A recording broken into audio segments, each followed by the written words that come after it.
Mr. Bourla, can I ask you, when did you know that the vaccines didn't stop transmission? How long did you know that without saying it publicly? Thank you very much. I'm sorry. Answer that question. I mean, we now know that the vaccines didn't stop transmission, but why did you keep it secret?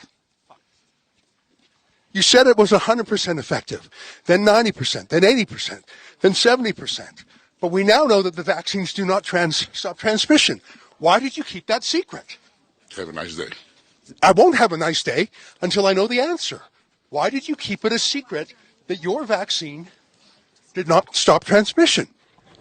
Is it time to apologise to the world, sir? To give refunds back to the countries that poured all their money into your vaccine that doesn't work, your ineffective vaccine? Are you not ashamed of what you've done in the last couple of years? Do you have any apologies to the public, sir? Are you proud of it?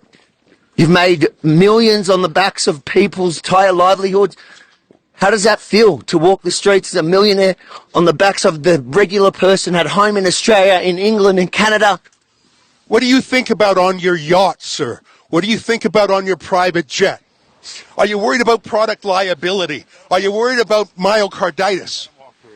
What about the sudden deaths? What do you have to say about young men dropping dead of heart attacks every day? Why won't you answer these basic questions? No apologies, sir. Do you think you should be charged criminally for some of the criminal behaviour you've obviously been a part of? How much money have you personally made off the vaccine? How many boosters do you think it'll take for you to be happy enough with your earnings? Nothing? Who did you meet with here in secret? Will you disclose who you met with? Who did you pay commissions to? In the past, Pfizer has paid $2.3 billion in fines for deceptive marketing. Have you engaged in that same conduct again? Are you under investigation like you were before for your deceptive marketing, sir? If any other product in the world doesn't work as promised, you get a refund. Should you not refund to countries that laid out billions for your ineffective vaccine? Are you used to only sympathetic media, so you don't know how to answer any questions? Is that it? Shame on you, sir.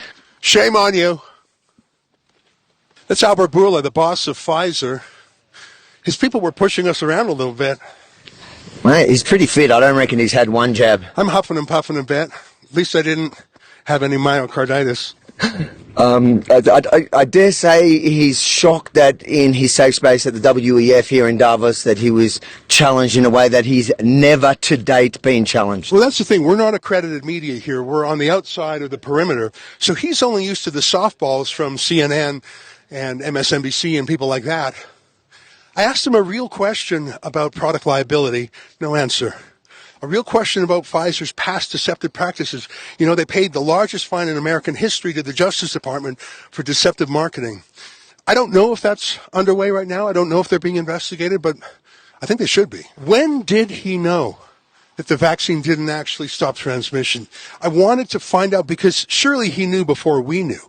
Why didn't he tell us? I don't know. Avi, I'm really proud of that question. It was like a kind of walking scrum. A joint effort there, because I know it's very hard when you're working in the moment as well, to actually remember all the activities that these people are criminals in my book. The stuff that they've engaged in the last 2 years, they need to be held accountable for. And in the moment that you don't usually get this much time, he had a bit of a walk, and to actually work together and be able to work around those trying to protect him, it was exactly what I feel we're here for. That big gorilla guy was sort of pushing me around a bit, but you know, I've got a low center of gravity myself. I'm worried about one thing though, Avi.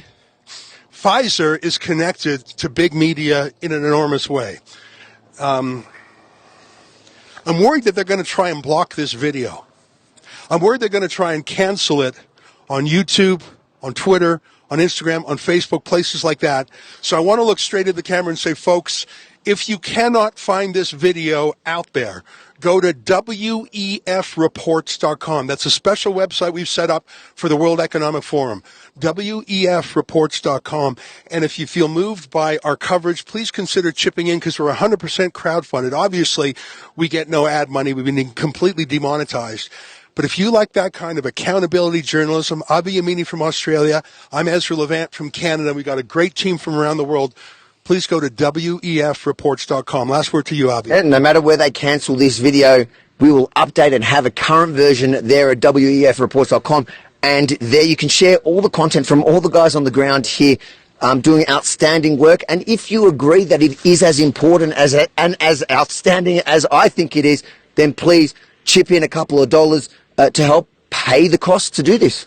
Yeah, well, that was a great moment. We'll have plenty more. Congrats, my friend. All right, Ezra Levant and Avi Yamini for Rebel News.